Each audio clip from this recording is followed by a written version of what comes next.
আসসালামু আলাইকুম রহমতুল্লাহি ওবারাকাতু। কারবালা নামটি শুনলেই আমাদের মনপটে ভেসে ওঠে একটি মর্মান্তিক দৃশ্য। মনে পড়ে যায় ইমাম হাসান হোসেইনের নির্মম মৃত্যুর কথা। কারবালার ঘটনা ইসলামের ইতিহাসে একটি কালো অন্ধকারময় একটি অধ্যায়, যেখানে নির্মমভাবে হত্যা করা হয় বিশ্বনবী হজরত মুহাম্মদ সাল্লাল্লাহু আলাইহি ওয়াসাল্লামের দৌহিত্র ইমাম হোসাইন রাদিয়াল্লাহু তাআলা আনহুকে। আজকের ভিডিওটিতে আলোচনা করব কারবালার সেই মর্মান্তিক কাহিনী, যে কাহিনী শুনলে যে কারো অন্তর নরম হয়ে চোখ দিয়ে পানি গড়িয়ে পড়বে। হজরত মুহাম্মদ সাল্লাল্লাহু আলাইহি ওয়াসাল্লাম মক্কা হতে মদিনা গমনের পরবর্তী চতুর্থ হিজরিতে নবীকন্যা হজরত ফাতেমা রাদিয়াল্লাহু তাআলা আনহা এবং ইসলামের চতুর্থ খলিফা হজরত ইমাম আলী রাদিয়াল্লাহু তাআলা আনহুয়ের কোল জুড়ে পৃথিবীতে আগমন ঘটে হজরত ইমাম হোসাইন রাদিয়াল্লাহু তাআলা আনহুয়ের। স্বয়ং নবী করিম সাল্লাল্লাহু আলাইহি ওয়াসাল্লাম তার কানে প্রথম আজান দেন এবং তার আকিকা পালন করেন। নবীজির কাছে তার দুই দৌহিত্র ইমাম হাসান এবং হোসাইন ছিলেন অত্যন্ত প্রিয়। তাদের দেখার নিমিত্তে প্রায়ই তাদের ঘরে যেতেন, তাদের খেলতে দেখে প্রীত হতেন এবং বুকের সাথে লাগিয়ে রেখে আদর করতেন। মাঝে মধ্যে নামাজ পড়ার সময়ে তার দৌহিত্রগণ এসে পিঠে উঠে বসে থাকত। নবীজি ধীরে সুস্থে নামাজ সম্পন্ন করে তাদের নিজের কোলে নিয়ে বসতেন। নবীজি বলতেন, যারা তাদের ভালোবাসে তারা আমাকে ভালোবাসে, যারা তাদের প্রতি বিদ্বেষ পোষণ করে তারা আমার সম্পর্কেও বিদ্বেষ পোষণ করে। আমি হোসাইনের এবং হোসাইন আমার। যে হোসাইনকে ভালোবাসে আল্লাহ সুবহানাহু ওয়া তাআলাও তাকে ভালোবাসবে। নবীজি একদা মসজিদে শুক্রবারের খুতবা প্রদানকালে হোসাইন রাদিয়াল্লাহু তাআলা আনহু প্রবেশ করলে নবীজি তাকে দেখে মিম্বার হতে নেমে আসেন এবং তাকে কোলে তুলে বুকের সাথে লাগিয়ে রেখে মহান আল্লাহর দরবারে দোয়া করেন, হে আল্লাহ, আমি তাদের উভয়কেই ভালোবাসি, আপনিও তাদের একই রকম ভালোবাসুন। বুখারী শরীফ। ইমাম হাসান রাদিয়াল্লাহু তাআলা আনহুয়ের বিষপান। ইমাম হাসান তার পিতার সহিত যুদ্ধে অংশগ্রহণ করেন এবং ইসলামের ইতিহাসে তিনি একজন যোগ্য ব্যক্তি ছিলেন। হজরত আলী রাদিয়াল্লাহু তাআলা আনহুয়ের শাহাদতের পর 10 বছর যাবৎ ইমামের দায়িত্ব পালন করেন তিনি এবং 50 হিজরিয়ের 28শে সফর 47 বছর বয়সে মুয়াবিয়া ইবনে সুফিয়ানের চক্রান্তে প্রলুব্ধ হয়ে তার স্ত্রী জোদা বিনতে আসআস বিন কায়েসের বিষ প্রয়োগের ফলে তিনি শাহাদত বরণ করেন। কারবালা কোথায় অবস্থিত? যা ইরাকের মধ্য দক্ষিণে অবস্থিত এবং বাগদাদ হতে 100 কিলোমিটার দক্ষিণাংশে অবস্থান। পবিত্র শহরের মধ্যে এটি অন্যতম, কারণ কারবালা ময়দান যেখানে নবী করিম সাল্লাল্লাহু আলাইহি ওয়াসাল্লামের অতি আদরের দৌহিত্র ইমাম হোসাইন রাদিয়াল্লাহু তাআলা আনহু শহীদ হন এবং তার কবরস্থান অবস্থিত। কারবালার সঠিক ইতিহাস ও কারবালা যুদ্ধের কারণ। মহানবী সাল্লাল্লাহু আলাইহি ওয়াসাল্লামের ওফাতের আগে তিনি উত্তরাধিকার সূত্রে খলিফার জন্য কাউকে মনোনয়ন না করে বরং তা জনগণের চাহিদার ওপর ছেড়ে দিয়েছিলেন। সেই সূত্রে ইসলামের 4 খলিফা নিযুক্ত হয়েছিলেন গণতান্ত্রিকভাবে জনগণের চাহিদা অনুযায়ী। তবে উমাইয়া বংশের খিলাফত লাভের পর গণতান্ত্রিক প্রথা বিলুপ্ত হয়ে রাজতন্ত্রের শাসন কায়েম হয়। এজিদের ইতিহাস। সময়কাল তখন হিজরির 60 সাল। বসরার শাসনকর্তা হজরত মুগীরার প্ররোচনায় হজরত মুয়াবিয়া রাদিয়াল্লাহু তাআলা আনহু তার জ্যেষ্ঠ পুত্র এজিদের নাম খলিফা হিসেবে উল্লেখ করেন। এই নিয়োগে ইসলামের গণতান্ত্রিক নিয়মের পুরোপুরি বহির্ভূত, কারণ মুয়াবিয়া পুত্র ছিলেন একজন নিষ্ঠুর প্রকৃতির মদ্যপ ধর্মে অবিশ্বাসী একজন ব্যক্তি, যার কারণে হজরত মুয়াবিয়ার মৃত্যুর পর এজিদের কাছে ইমাম হোসাইন রাদিয়াল্লাহু তাআলা আনহু তাকে খলিফা হিসেবে মানতে অস্বীকৃতি জানায়, যার কারণে তাদের ওপর শুরু হয় অত্যাচার। অতিষ্ঠ হয়ে এক পর্যায়ে হজরত ইমাম হোসাইন রাদিয়াল্লাহু তাআলা আনহু এবং আব্দুল্লাহ ইবনে জুবাইর ইরাক হতে মক্কায় চলে যান। কারবালার যুদ্ধের কারণ। এদিকে কুফাবাসীগণ ইয়াজিদের বিপক্ষে। তারা ইমাম হোসাইন রাদিয়াল্লাহু তাআলা আনহুয়ের সাহায্য প্রার্থনা করে দূত মারফত চিঠি পাঠান তার কাছে, যেখানে লেখা ছিল ইয়াজিদের বদলে ইমাম হোসাইনকেই তারা খলিফা হিসেবে দেখতে চান। তিনি এই ডাকে সাড়া দিয়ে তার চাচাতো ভাই মুসলিম বিন আকিলকে পাঠালেন কুফা, যাতে তিনি সার্বিক অবস্থা পর্যবেক্ষণ করে আসেন। সবকিছু দেখে শুনে মুসলিম কুফা হতে পত্র মারফতে ওখানকার ইমাম হোসাইনের প্রতি তাদের ব্যাপক সমর্থনের কথা জানান এবং তাকে কুফায় আসার অনুরোধ করেন। তবে মুসলিম বিন আকিলের ভাগ্যে লেখা ছিল নৃশংস কিছু। মুসলিম বিন আকিলের আগমনে কুফাবাসীর মধ্যে বিদ্রোহ সৃষ্টির খবরে ইরাকের অধীনস্থ বসরার শাসনকর্তা উবাইদুল্লাহ বিন জিয়াদকে তৎক্ষণাৎ এজিদ কুফার দায়িত্ব অর্পণ করে এবং বিদ্রোহ দমন করতে বলল। তবে ইমাম হোসাইন রাদিয়াল্লাহু তাআলা আনহুকে হত্যার কোনো ধরনের নির্দেশ সে দেয়নি। সে গিয়ে দেখে আসলেই ঘটনা সত্য এবং মুসলিম বিন আকিল প্রায় 4000 সৈন্য সমেত তার প্রাসাদও ঘেরাও করে আছে। উবাইদুল্লাহ সবার সামনে দাঁড়িয়ে ঘোষণা দিলেন, ইয়াজিদের সৈন্য দিয়ে তাদের নির্মমভাবে দমন করা হবে এবং হত্যা করা হবে। এই ঘোষণা শুনে তারা ভীত সন্ত্রস্ত হয়ে ধীরে ধীরে সরে পড়ে। দিন শেষে দেখা যায় আকিলের পিছে আর কোনো সমর্থক অবশিষ্ট নেই। তিনি নিজের নির্মম ভাগ্যকে মেনে নেন এবং গ্রেফতারের পর উবাইদুল্লাহ তাকে হত্যার নির্দেশ দিলে তিনি মৃত্যু কার্যকর করার পূর্বে ইমাম হোসাইনকে পত্র মারফত জানান, হোসাইনের পরিবার পরিজন নিয়ে ফিরে যাও, কুফাবাসীদের ধোকায় পড়ো না, তারা তোমার সাথে মিথ্যে বলেছে যেমনটা তারা আমার সাথে বলেছে। দারুল এমারার ছাদে মুসলিম বিন আকিল এবং তাকে নিজের ঘরে আশ্রয় দেওয়া হয়নি, ইবনে উরওয়াকে গর্দান কেটে হত্যা করা হয়। তবে দ্বিতীয় পত্র পৌঁছানোর পূর্বেই প্রথম পত্রের সাড়া দিয়ে ইমাম হোসাইন জিলহজ মাসের 8 তারিখে মক্কা হতে কুফার উদ্দেশ্যে রওনা হয়ে যান। বিভিন্ন সূত্রে জানা যায় সেদিনই মুসলিম বিন আকিলকে হত্যা করা হয়। কুফার উদ্দেশ্যে গমনের পূর্বে বহু সাহাবের নির্দেশ সত্ত্বেও তিনি যাত্রা শুরু করেন। সুফিয়ান আস-সাউরি ইবনে আব্বাস রাদিয়াল্লাহু তাআলা আনহু হতে বর্ণিত, ইবনে আব্বাস রাদিয়াল্লাহু তাআলা আনহু হোসাইনকে বলেছিলেন, মানুষের দোষারোপের ভয় না থাকলে আমি তোমাকে যাত্রা হতে বিরত রাখতাম। আব্দুল্লাহ ইবনে জুবাইর রাদিয়াল্লাহু তাআলা আনহু বলেন, হোসাইন কোথায় যাও? এমন লোকদের কাছে যারা তোমার পিতাকে হত্যা করেছে এবং তোমার ভাইকেও আঘাত করেছে। কুফায় পৌঁছাতে মাত্র 2 মঞ্জিল বাকি এমন সময় কারবালা নামক স্থানে ইয়াজিদের সৈন্য দ্বারা তিনি বাধাগ্রস্ত হন, যার দায়িত্বে ছিল আল হুর ইবনে এজিদ আল তামিমি। কুফাবাসীর পাঠানো চিঠি দেখালেও তারা সেসব স্বীকার করল না। 3টি প্রস্তাব পেশ করলেন। হোর ইবনে এজিদ প্রস্তাবগুলোকে যুক্তিসম্মত বললেও এজিদ সৈন্যরা ওবায়দুল্লাহের ফয়সালা ব্যতীত তা মানতে অস্বীকৃতি জানান। হজরত হোসাইন রাদিয়াল্লাহু তাআলা আনহু বাধাপ্রাপ্ত হয়ে উঠে দাঁড়ালেন এবং ঘোড়ায় সওয়ার হলেন, কিন্তু হোর বাহিনী কখনো সম্মুখে বা কখনো পশ্চাতে তাকে বাধা দিচ্ছিল। এভাবে মুহররমের 2 তারিখ কারবালার প্রান্তরে উপনীত হলেন। সেখানে পৌঁছে হজরত ইমাম হোসাইন রাদিয়াল্লাহু তাআলা আনহু জায়গাটির নাম জিজ্ঞেস করলে উত্তর দেয়া হয় কারবালা। উপস্থিত ইমাম হোসাইন রাদিয়াল্লাহু তাআলা আনহু বললেন, হে আল্লাহ, বালা মুসিবত হতে আপনার কাছে আশ্রয় প্রার্থনা করছি। কারবালার হৃদয় বিদারক ইতিহাস।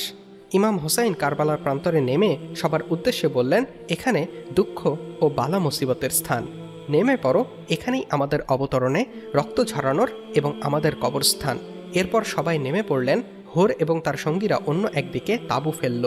ইমাম হোসাইন রাদিয়াল্লাহু তাআলা আনহু নিজের করুণ পরিণতির কথা আগে হতেই জানতেন, তাই অন্যদের উদ্দেশ্যে যুদ্ধের পূর্ব হতেই নির্দেশ দেন, হে উম্মে কুলসুম, হে জয়নব, হে ফাতেমা, হে রোবাব, সাবধান, আমি যখন নিহত হব তখন যেন গায়ের কাপড় ছিন্ন না করো, চেহারায় যেন আঘাত না করো, এমন কথা মুখ দিয়ে না বলো যা আল্লাহর অপছন্দনীয়।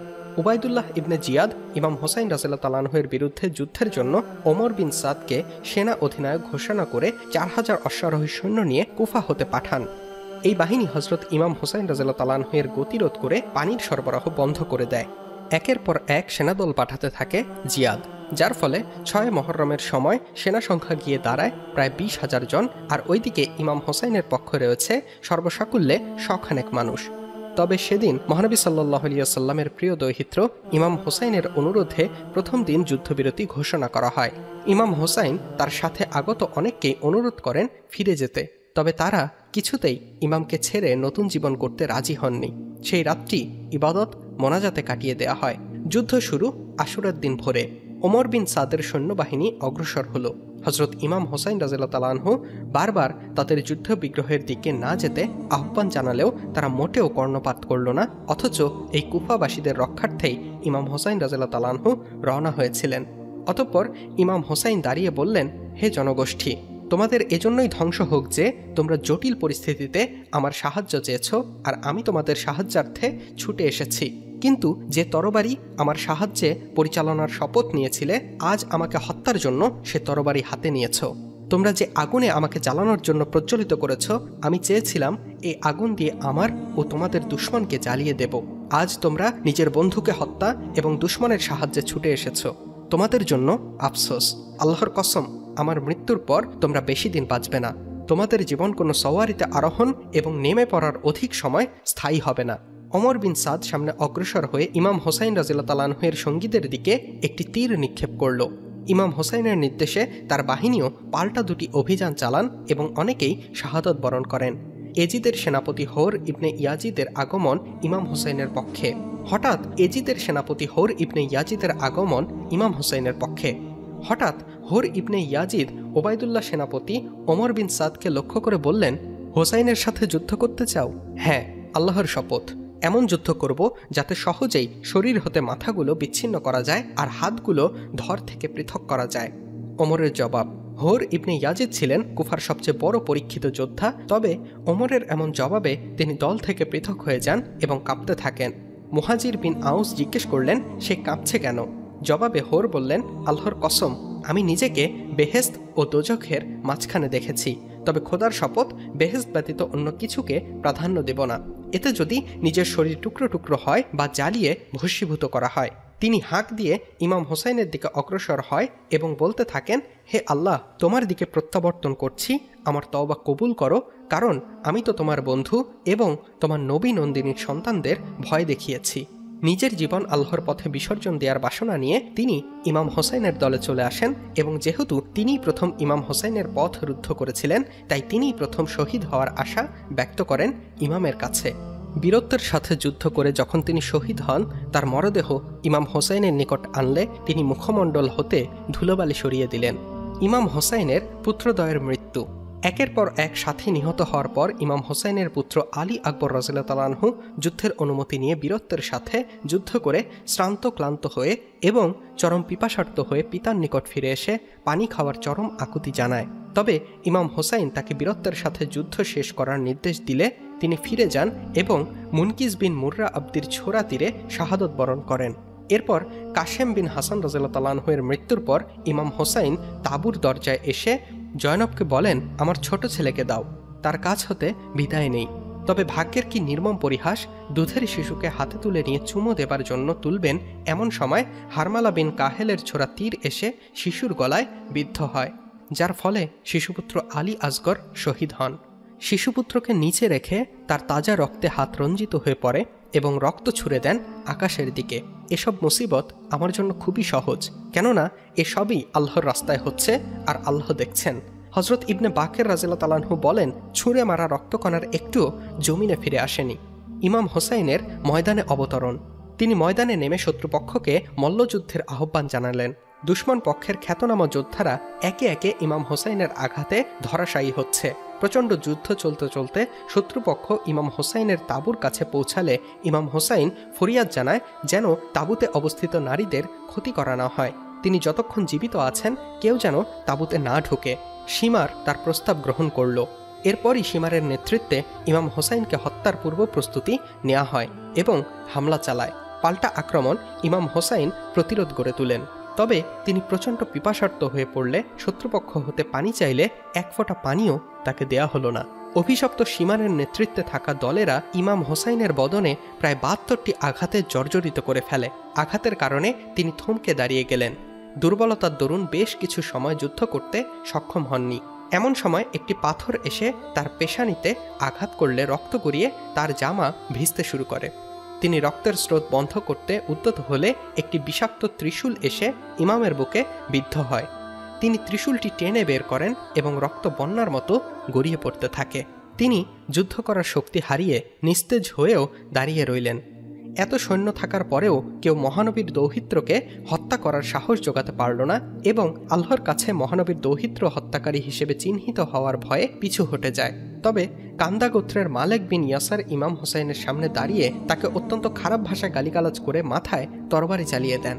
তরবারি তার পাগড়ি ভেদ করে মাথায় ঢুকে যায়। উক্ত পাগড়ি ছিল মহানবী সাল্লাল্লাহু আলাইহি ওয়াসাল্লামের, যা ইমাম হোসাইনের রক্তে রঞ্জিত হয়ে পড়ে। ইমাম একখানা রুমাল দিয়ে মাথা বাঁধলেন এবং একটি টুপি চাইলেন। এরপর পাগড়ি দিয়ে ভালোভাবে মাথা বাঁধেন। সামান্য বিরতি দিয়ে জিয়াদের সৈন্য তাকে চতুর্দিকে ঘিরে ফেলে। এরপর ওমরের নির্দেশে বেশ কয়েকজন ইমাম হোসাইনের মাথা হতে ধর বিচ্ছিন্ন করতে এগিয়ে গেলেও ফিরে আসে। নাবালক ভাতিজা আবদুল্লাহ ইবনে হাসান তাঁবু হতে দৌড়ে এসে চাচার সামনে এসে দাঁড়ায়, তবে শত্রুপক্ষের তীরের আঘাতে সেও শহীদ হয়।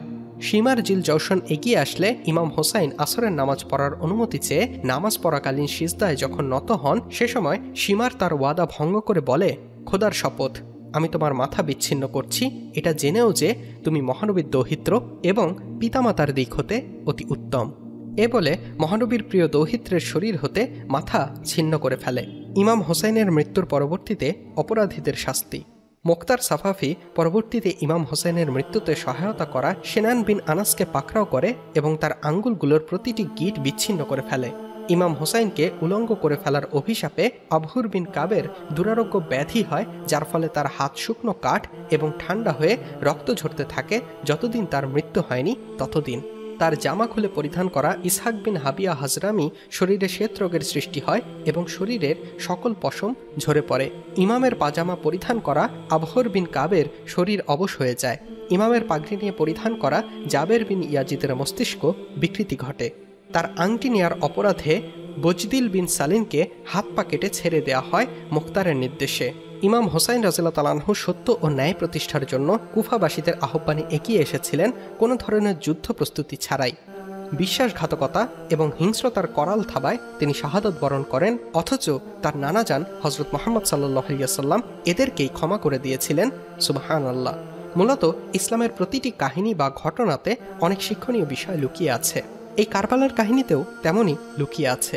এত অত্যাচার, এত জুলুম, তবুও তাদেরকে ক্ষমা ঘোষণা করে দেন সকল জগতের নেতা মুহাম্মদ সাল্লাল্লাহু আলাইহি ওয়াসাল্লাম। আজ ইমাম হাসান হোসাইন দুনিয়াতে নেই, কিন্তু আজও তারা ইতিহাসের পাতায় তাদের নাম স্বর্ণাক্ষরে লিপিবদ্ধ রয়েছে, যারা তাদের কর্ম দিয়ে আজও অমর হয়ে আছে। তবে যারা এজিদের সাথে ছিল, সাময়িকভাবে মনে হয়েছিল তারা বিজয়ী, কিন্তু ইতিহাস তো ঘটনা ঘটার পরে লিপিবদ্ধ হয়। ইতিহাস বলে এজিদ বা তার দলবল সবাই নিন্দিত, আর ইমাম হাসান ও ইমাম হোসাইন নন্দিত। সারা জীবন মানুষ তাদের নাম মুখে উচ্চারণ করবে আর দোয়া করবে, আর এজিদের নাম নেবে আর বদদোয়া করবে।